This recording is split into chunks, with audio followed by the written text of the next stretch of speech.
করাবে। শুধু মামা রয়েছে ভাই, আমার শক্তিমান মা বলেছে মহা ধুমধাম করে তোমাদের বিয়ে দেবে। হ্যাঁ, শক্তিমানকে তুই চিনিস রে? কেন চিনবো না? এই যে এলাকার দেবতা, আর তার জন্য এই বস্তির লোক আজকে পেট ভরে খেতে পাচ্ছে। এখন আর কেউ বিনা চিকিৎসায় মারা যায় না। तो शक्तिमान साथे हमार मुलाकात करिए दी सलीम। जो देवता का साथ हम एक दिन दुश्मनी का दुश्मन करिए ছিলাম, और वो देवता का पास ही हमें माफी मांगी दी। সে নিশ্চয়ই তোমাকে ক্ষমা করে দেবে সের ভাই, কারণ কারণ সেই শক্তিমান তোমাকে নিজের ভাই বলে মনে করে। तू सच बोलছি सलीम, ওই শক্তিমান আমাকে ভাই। হ্যাঁ স্যার ভাই, আর সেই জন্য তো সে নিজে দাঁড়িয়ে থেকে তোমাদের বিয়ে দিবে বলেছে। আর সেই বিয়েতে এই বস্তির সবাইকে পেট ভরে খাওয়াবো বলেছে।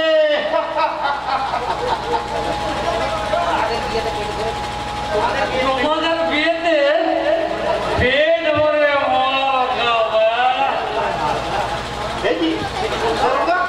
তুমি এখন মদ খাচ্ছ? মদ না খেলে কিভাবে চলবে ভাই?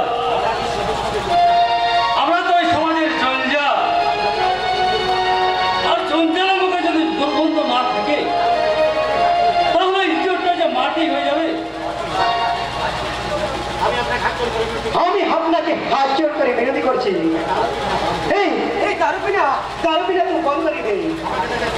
আমাকে দেখেন, আমি এই সমাজ का इतना बड़ा शैतान है, इंसान बनार कोशिश करছি, लेकिन আপনি তো ভদ্রলোক আছেন, আপনি কি পিছলে জিন্দগি নিয়ে বাপস দিতে পারেন না বাবু? কেমন করে পারবো ব্রাদার? পেছনে ফেরা কোথায় যে হারিয়ে গেছি। সাধু বাবু,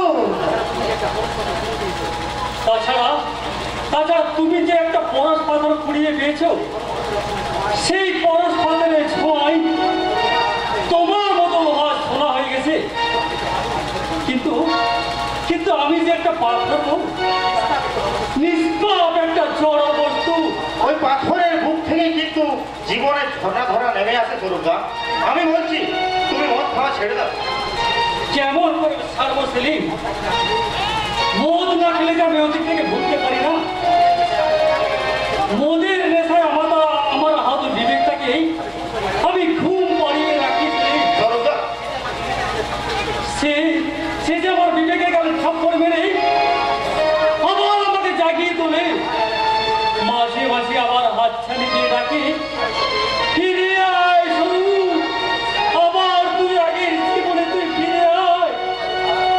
স্বরূপদা, কিন্তু ফিরতে চাইলেও আজ আমি কোথায় ফিরবো, কার কাছে ফিরবো সেলিম? এই অন্ধকারের বিষাক্ত সমাজে আজ যে শুধু আমি একা, শুধু একা।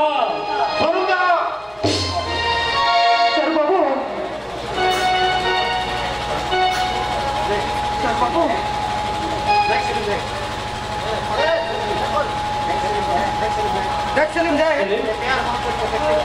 এই প্যার মোহাম্মত তকদির আমাকে ভিখারি से बादशाह বানালো, और वही स्वरूप बाबू को বানালো ভিখারি। ওই প্যারিটা অর্থ দেখে যে শেখর ওই সামনে প্যারে ফেসে গিয়ে এই রহমানের সাথে তুই গদ্দারি করছিস। তোকে আমি যে হাতে পারপোস করে বাড়ি করেছি, ওকে আমি ছাড়বে না শেখর। আর ওই হাতে তোকে আমি খতম করে দেবে।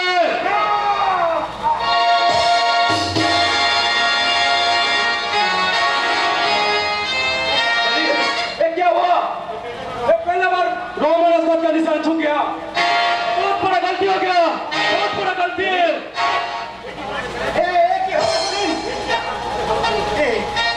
আমার মজে ভালো ছিল না সেদিন। না স্যার ভাই না, তোমাকে চিন্তা করতে হবে, তোমাকে বাঁচতে হবে স্যার ভাই, তোমাকে এর বদলা জরুর নিতে হবে স্যার ভাই। সেদিন চলো নেবে, সেদিন চলো নেবে।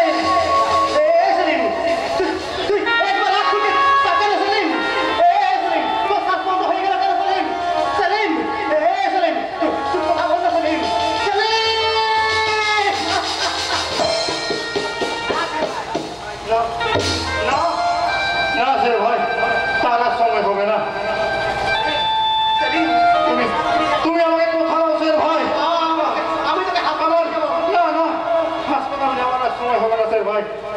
কথা না হোসেন ভাই, আমার আমার দিদিকে তো